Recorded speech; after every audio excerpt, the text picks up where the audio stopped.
Salut, je voulais faire un deuxième audio pour finir le premier. Et je voulais revenir à ce que je disais sur les relations entre frères et sœurs. Ça montre la fracture qu'il y a entre William et Harry. Ça montre aussi à quel point, même dans une famille royale, c'est compliqué. Très très compliqué, même plus compliqué que, j'allais dire, pour un citoyen normal. Enfin, je sais pas, peut-être que je dis n'importe quoi en disant ça, mais dans toutes les familles, c'est très compliqué. Dans toutes les familles, il y a des secrets. Dans toutes les familles, il y a le poids des responsabilités, le poids du clan, le poids de beaucoup de non-dits, de secrets. Et mon ressenti avec le recul et toutes les années qui ont passé depuis, c'est que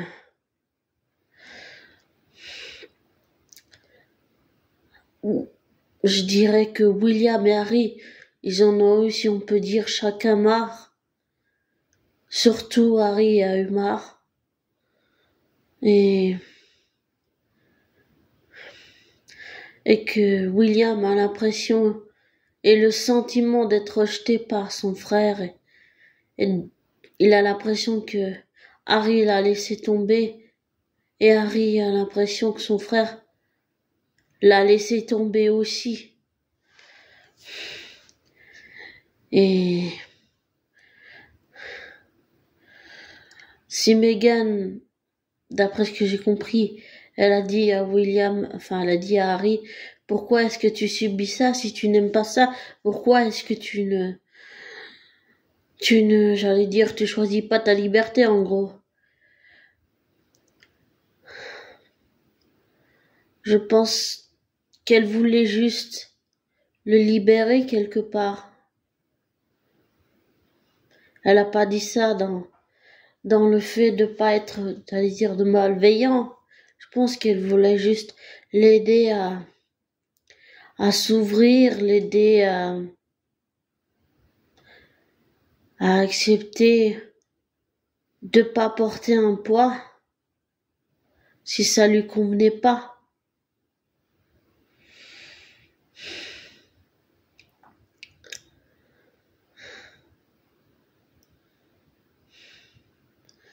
Et d'après ce que j'ai compris aussi entre les échanges entre William et Harry, William lui a dit de prendre le temps et Harry l'a super mal pris, ce que je comprends, mais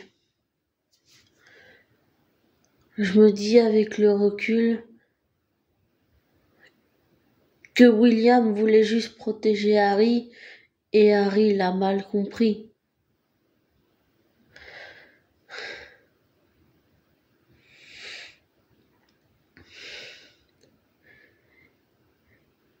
Et ça montre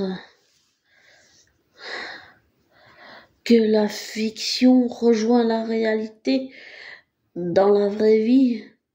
Je dis ça parce que je sais pas si j'ai pas envie de dire ça, mais je vais le dire quand même. Après, c'est qu'un ressenti, mais si on prend Thor et Loki, ils se comprenaient pas au début. Si on peut dire la famille royale d'Asgard, ils ont pris des chemins différents et opposés. Et là, quand je dis la fiction rejoint la réalité, c'est pareil. William et Harry ont pris des routes différentes.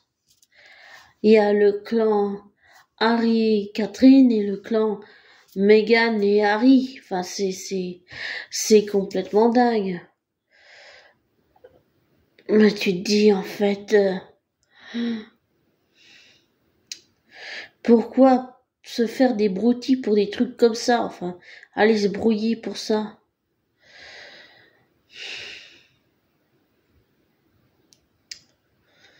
En tout cas, oui. Je suis choquée, quoi. Pardon pour les bruits bizarres, j'ai bu, c'est que de l'eau. Je suis choquée de voir que deux frères qui s'aiment autant, c'est comme si l'amour et la haine, entre l'amour et la haine, on dit qu'il n'y a qu'un pas. Après, puisque William ressemble plus autant à sa mère, je pense que Harry ressemble à sa mère. Bien plus que William. Ça montre aussi l'opposition des deux frères, à quel point ils sont différents. Très différents l'un de l'autre, ils ont des caractères totalement opposés l'un l'autre. Ils ont pas, et ça montre aussi qu'ils n'ont pas eu la même éducation. Ma sœur et moi, on n'a pas eu la même éducation. William et Harry n'ont pas eu la même éducation. On peut pas comparer, mais j'allais dire, voilà, c'est pas... Ils n'ont pas eu la même éducation. Et le ressenti que j'ai, comme j'ai dit avant, c'est beaucoup de disputes, beaucoup de souffrances, beaucoup de non-dits, beaucoup de secrets. Et qu'il faut faire une thérapie spéciale pour les deux frères pour réussir à démêler tout ce sac de nœuds, briser toutes les barrières, casser tous les codes pour vraiment défaire le sac de nœuds qu'il y a entre les deux frères. Et j'ai aussi entendu que vraiment c'est depuis quelques années là c'est explosif, j'ai jamais vu ça dans une famille royale, j'ai jamais vu un truc pareil. J'allais dire, j'ai pas regardé des documentaires sur la famille royale de Belgique, mais sûrement qu'ils sont plus à montrer leurs émotions et tout, tandis que la couronne britannique ne montre pas ses émotions, et je pense que c'est un tort. Peut-être que William ressemble plus à son grand-père Philippe, froid, glacial et distant, et un peu comme sa grand-mère, pas montrer ses émotions et tout. Et William, lui, il est plus dans le fait de montrer ses émotions, de dire quand ça va pas, au lieu de tout garder puis après d'exploser. Et la violence qu'il y a entre les deux frères, mais c'est d'une violence inouïe. C'est tellement... On a du mal à imaginer que William puisse être violent envers Harry, ou Harry violent envers William, ou envers leur père. On n'arrive pas à imaginer ça. Pourtant, je l'imagine quand même dans ma tête.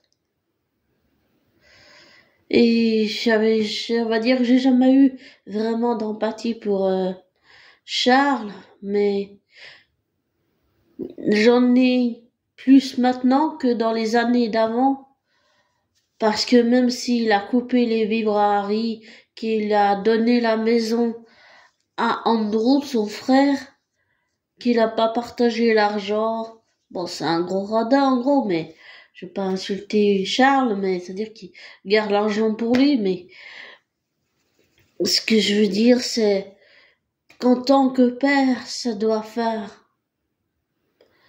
très mal à Charles de voir qu'il ne peut rien faire pour essayer de réconcilier ses deux fils. Et j'imagine bien qu'au couronnement, il y aura de l'attention. Bon, c'est sûr que je vais regarder.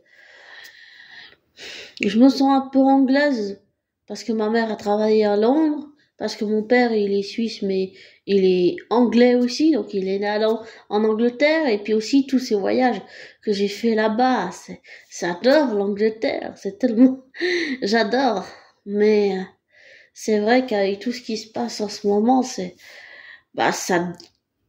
dépasse complètement l'entendement, c'est complètement dingue. Ah, j'ai l'impression qu'il va bientôt pleuvoir. Très bientôt même. Mais c'est complètement dingue,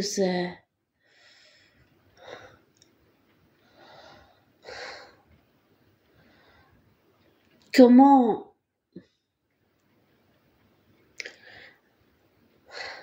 s'il y a de la haine des deux côtés et de la rancœur, beaucoup de ressentiments, et que la soupape a explosé.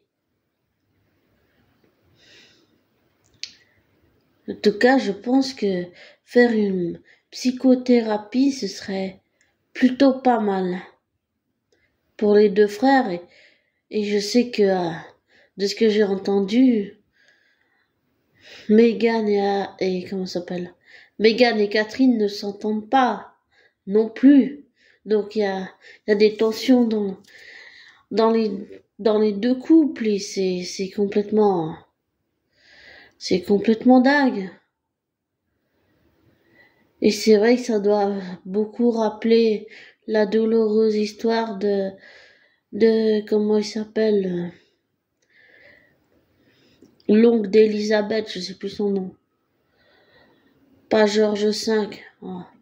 Je sais plus le nom de l'oncle à Elisabeth, mais celui qui a épousé Wallis Simpson. Je sais plus son nom. Désolé, je suis vraiment confus. J'imagine que ça doit rappeler des très mauvais souvenirs avec l'histoire de Wallis Simpson et tout là. Tout ce que ça a fait comme histoire. J'imagine que ça doit rappeler ça et que c'est très douloureux. Très très douloureux. C'est comme si l'histoire se répétait d'une certaine façon. Sauf que Harry et Meghan, ce qu'ils veulent, c'est être libres et faire les choses comme ils l'entendent et pas comme on leur dit de faire. Ou suivre le protocole, toutes les règles et pas montrer ses émotions et toutes ces choses-là.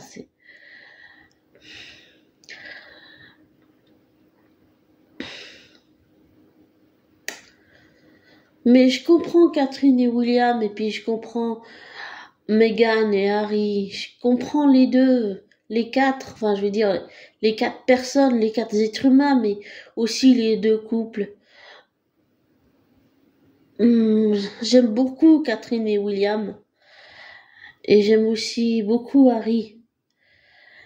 Meghan, je sais pas, j'ai un peu des réserves. J'essaye de pas me laisser influencer par ce que disent les tabloïds ou ce que pensent les Anglais. Du fait que, soi-disant, elle est manipulée. Harry, je sais pas. Je sais pas. Seul Harry peut dire ce qui se passe vraiment. Et les choses telles qu'elles sont. Et je sais qu'il a demandé de l'aide et qu'il l'a pas eu. Et c'était sûrement pas une aide adaptée. Avec ma mère adoptive, c'est un peu un sujet de tension. On n'a pas les mêmes opinions sur la famille royale. On adore la famille royale, mais on n'a pas les mêmes opinions. Elle a plus tendance, comme les Anglais, à détester Meghan. Et je la comprends tout à fait, mais moi, je suis plus à soutenir Meghan et Harry, même si j'aime beaucoup Catherine et William. Ça n'enlèvera jamais ça. Et ça n'enlèvera aussi, j'allais dire, tout ça, ça n'enlèvera jamais toute cette histoire. Le fait que William et Harry sont frères. Mais la question que j'ai déjà posée dans l'autre audio et que je vais encore reposer dans cet audio à William et Harry, je le dis avec, j'allais dire, mon plus grand respect pour William et Harry, c'est est-ce que Votre Majesté et Votre Altesse, William et Harry, est-ce que vous avez fait le deuil de votre mère? Parce que comme j'ai déjà dit dans l'autre audio, vous donnez pas l'impression d'avoir fait le deuil de votre mère. Et que maintenant c'est comme si il ressurgissait. Vous l'avez mis sous le tapis, vous l'avez étouffé et ça vous explose à la tronche. Et que c'est dur d'en assumer les conséquences, c'est sûr. Et beaucoup ont critiqué le fait que Meghan et Harry se plaignent de ce qu'ils vivent et tout, mais si tu sais, c'est comme mettre dans une cage dorée et tu t'aperçois qu'être dans une cage dorée, c'est pas forcément confortable. Ça t'emprisonne dans quelque chose comme une boucle où tu sors pas. T'aimerais pouvoir briser la boucle, mais t'arrives pas. Et au moment où t'arrives à casser la boucle, eh ben, des gens te reprochent de casser cette boucle. Alors que t'as juste besoin de te libérer pour aller mieux. Aller mieux.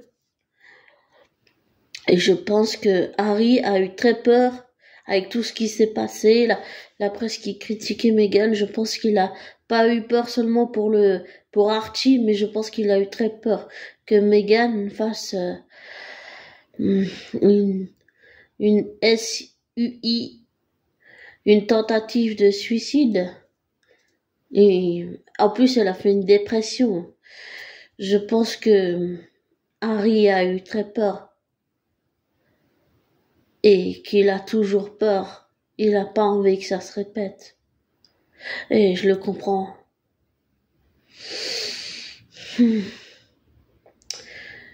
suis peut-être passé qu'une fois à la télévision, mais pour l'avoir vécu, si je reprendrais les mots d'Hélène Ségara, elle disait, elle avait dit une fois dans une interview, qu'en fait, quand tu passes de l'ombre à la lumière, c'est quelque chose de violent. Eh ben, peut-être que pour William et Harry, ça a été violent, mais que le traumatisme de tous ces traumatismes tellement violents, ils ressurgissent maintenant. Voilà. Et que c'est encore 1000 fois plus violent maintenant que dans le passé. Et que la mort de Diana,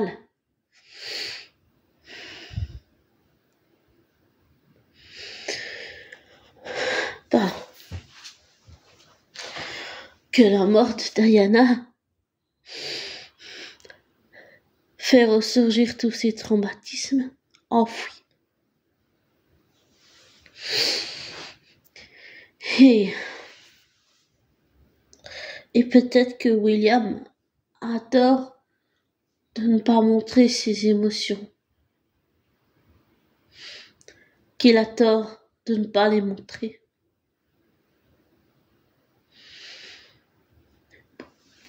Pour nous, c'est tout à fait normal de montrer ses émotions. Peut-être ça l'est pas pour William, mais tu sens que pour Harry, lui, c'est plutôt normal de montrer ses émotions. Alors que pour William, c'est plus être en retrait, pas montrer ses émotions, être froid comme une armoire à glace. Non, merci. Et je m'excuse, votre majesté William, si je vous ai insulté, c'était pas mon cas. Enfin, c'est pas ce que je voulais faire. Mais je pense que vous avez tort de pas montrer vos émotions. Voilà. Et ça ne veut pas dire que je vous apprécie. Pas. Bien sûr que je vous apprécie, William. C'est juste que je n'arrive pas à comprendre pourquoi vous êtes distant, vous êtes froid. Pourquoi toutes ces bagarres violentes avec votre frère?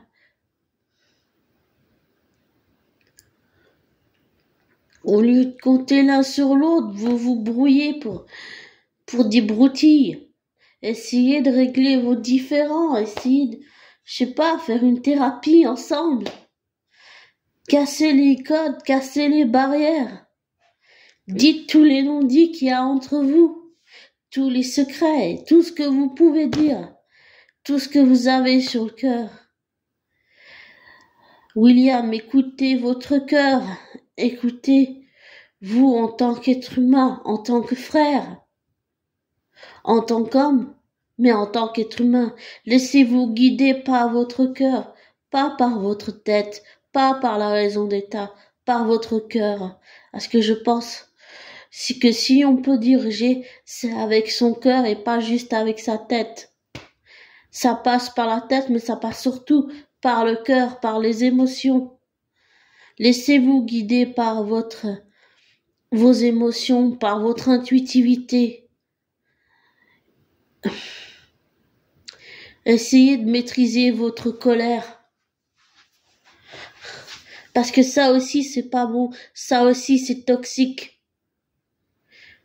Apprenez à maîtriser votre colère. Et je sais, je ne suis personne. Je ne suis rien. Je suis qu'une merde. Pour vous. Ou pour je sais pas qui. Je suis rien, je ne suis personne. De quel droit je me permets de vous dire ça, William? Votre Majesté, Votre Altesse. C'est juste que j'arrive pas à comprendre votre rivalité. Vous jalousez votre frère parce qu'il a de la liberté, une liberté que vous n'aurez jamais. Mais remettez-vous en question.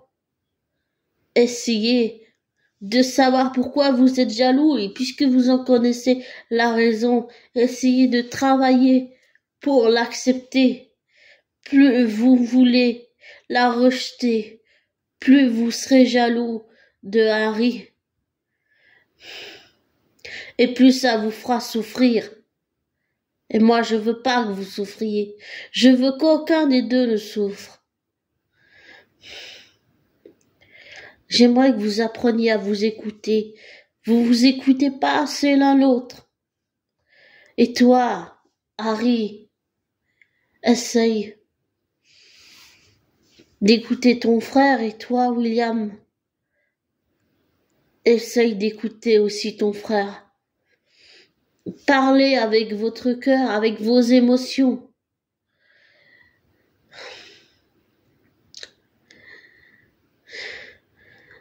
Harry pensait compter sur toi, William.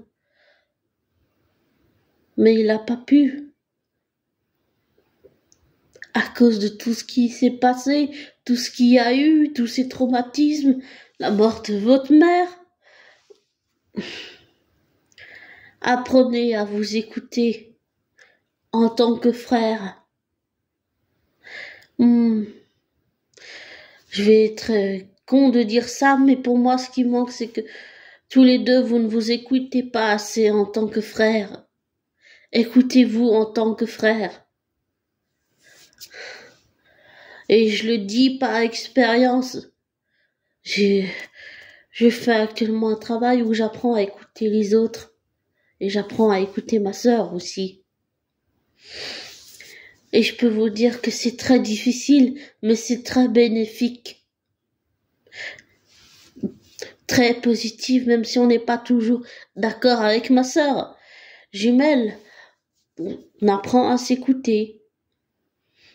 Essayez de faire ça tous les deux. Vous verrez comme ce sera bénéfique. Et j'allais dire, essayez de le faire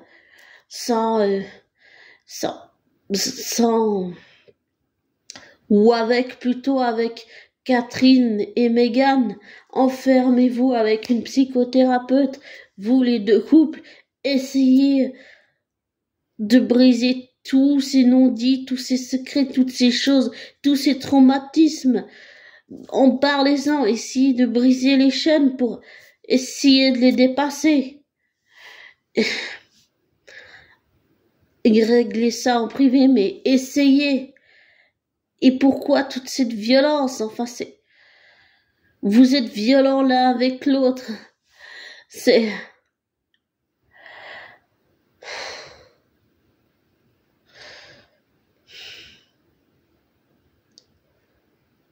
Vous êtes des êtres humains comme n'importe qui. Et vous, William, vous pensez que avoir des émotions, c'est une faiblesse, mais c'est un tort de penser ça. C'est un tort. Laissez votre cœur parler. Et toi, William, laisse ton cœur parler. C'est tout ce que j'ai à te dire. Laisse ton cœur parler. Ce serait bien mieux que d'écouter ta tête. Et toi, Harry, laisse ton cœur parler comme tu sais si bien le faire. Continue. Ça fait du bien d'avoir des gens qui disent ce qu'ils pensent. Et je pense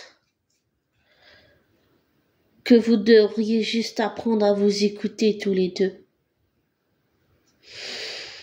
C'est comme si vous manquiez d'humanité l'un envers l'autre avec tous ces mots violents et tous ces règlements de compte. Essayez de discuter, de mettre les choses à plat. Je suis sûre que vous pouvez le faire, mais faites-le pas pour vos familles ou pour votre père. Faites-le parce que vous en avez envie. Faites-le parce que vous vous aimez. Faites-le parce que vous le voulez. Faites-le pour vous, pas pour les autres. Faites-le parce que vous en avez envie, pas parce que vous y êtes obligé, parce que le protocole, parce que ci, parce que ça. Faites-le seulement quand vous vous sentirez prêt, quand vous en aurez envie. Voilà ce que j'ai envie de dire. À toi, William, et à toi, Harry. C'est tout ce que j'ai envie de dire.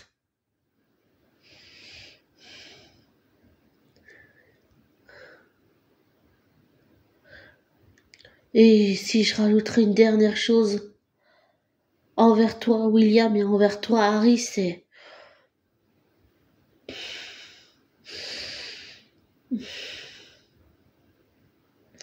ça me brise le cœur de savoir que même si vous vous aimez énormément, il y a de la haine, il y a du ressenti, il y a du mépris, il y a de la rage, il y a de la colère. Comme dans toutes les familles, il y a des hauts et il y a des bas. Mais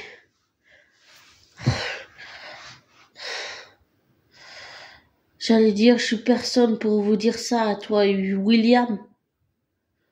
Mais